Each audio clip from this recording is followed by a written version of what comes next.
Halo pemirsa, apa kabar Anda? Senang sekali Berita 1 Malam kembali hadir menemani Anda. Selain 3 berita utama tadi, selama 1 jam ke depan kami akan menghadirkan beragam informasi dari dalam negeri maupun mancanegara. Berita 1 juga bisa Anda saksikan di First Media Channel 419 HD dan Channel 2 HD. IndiHome Channel 117, Disney Channel 24, dan TV Channel 13, serta live streaming di berita1.com serta akun YouTube Berita 1 dan aplikasi video. Bersama saya Adinda Putri, Berita 1 bersatu menginspirasi. Kita awali informasi yang pertama pemirsa, kebakaran hebat melanda puluhan bus X Transjakarta yang terparkir di kantor Sudinhub Jakarta Barat. 18 unit mobil pemadam dikerahkan ke lokasi untuk melakukan proses pemadaman.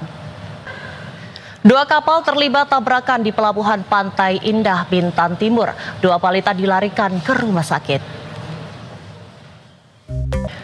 2 pelajar SMK meninggal dunia setelah motor yang mereka kendarai terlibat kecelakaan dengan sebuah truk box. Salah satu korban sempat dilarikan ke rumah sakit, namun nyawanya tak tertolong. Seorang oknum anggota polisi dari Polres Halmahera Selatan ngamuk karena merasa proses hukumnya tak jelas. Video yang direkam langsung oleh sang istri pun viral di media sosial. Ya pemirsa, seorang ketua panitia kurban di Palembang, Sumatera Selatan dianiaya menggunakan senjata tajam. Akibatnya korban alami luka serius di bagian wajah.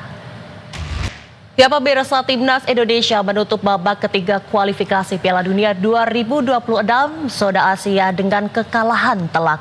Berhadapan dengan Timnas Jepang, skuad Garuda dipaksa menyerah dengan kebobolan 6 kali tanpa balas. Ya, meskipun kalah telak, asa skuad Garuda untuk merumput di pentas Piala Dunia masih terbuka. Kendati demikian, tugas Indonesia kini jauh lebih berat karena akan berhadapan dengan tim-tim kuat di ronde keempat kualifikasi Piala Dunia 2026. Pemirsa, meskipun skuad Garuda kalah telak oleh Jepang, namun rasa bangga dan haru tetap terasa di hati keluarga para pemain Timnas Indonesia. Keluarga Beckham Putra misalnya yang merasa bangga karena saat ini Beckham sudah menggapai cita-citanya sejak kecil. Sebanyak 24 peselancar asal Kabupaten Pesisir Barat, Lampung akan berlaga dalam kejuaraan World Surf League Cruise Pro Qualified Series 6000. Para atlet muda lokal telah berlatih serius sejak sebulan untuk melawan ratusan peselancar dari berbagai negara dalam event kejuaraan internasional ini. Pengurus Provinsi Persatuan Bola Voli seluruh Indonesia Jawa Timur terus mencari atlet bola voli potensial. Upaya pencarian itu tidak hanya dilakukan dalam satu gelaran kejuaraan, tapi dari berbagai kompetisi yang berlangsung. Kebakaran besar melanda kawasan Pantai Pos, Kota Bula, Kabupaten Seram bagian timur Maluku. Kobaran api besar melalap sejumlah rumah warga Pemirsa, kebakaran besar melanda kawasan Pantai Pos, Kota Bula, Kabupaten Seram bagian timur Maluku. Kobaran api besar melalap sejumlah rumah warga pada Selasa siang. Kejagung hari ini melakukan pemeriksaan terhadap mantan staf khusus ex-Menteri Pendidikan Kebudayaan Riset dan Teknologi Nadiem Makarim terkait kasus dugaan korupsi Pengadaan Chromebook. Pemerintah mencabut izin usaha pertambangan atau IUP untuk 4 perusahaan di kawasan Raja 4, kecuali PT Gagnical yang menjadi anak perusahaan PT Aneka Tambang atau Antam.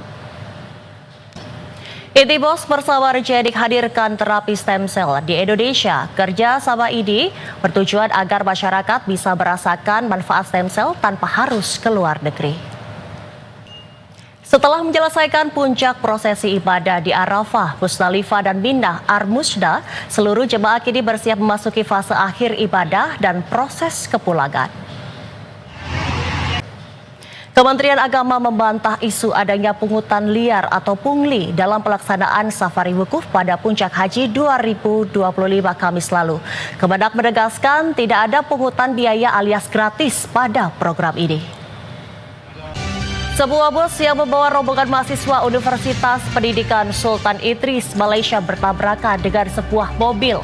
15 orang Ya pemirsa, tindakan para petugas imigrasi yang menangkap puluhan orang yang diklaim sebagai migran ilegal membuat massa di Los Angeles, Amerika Serikat semakin memanas.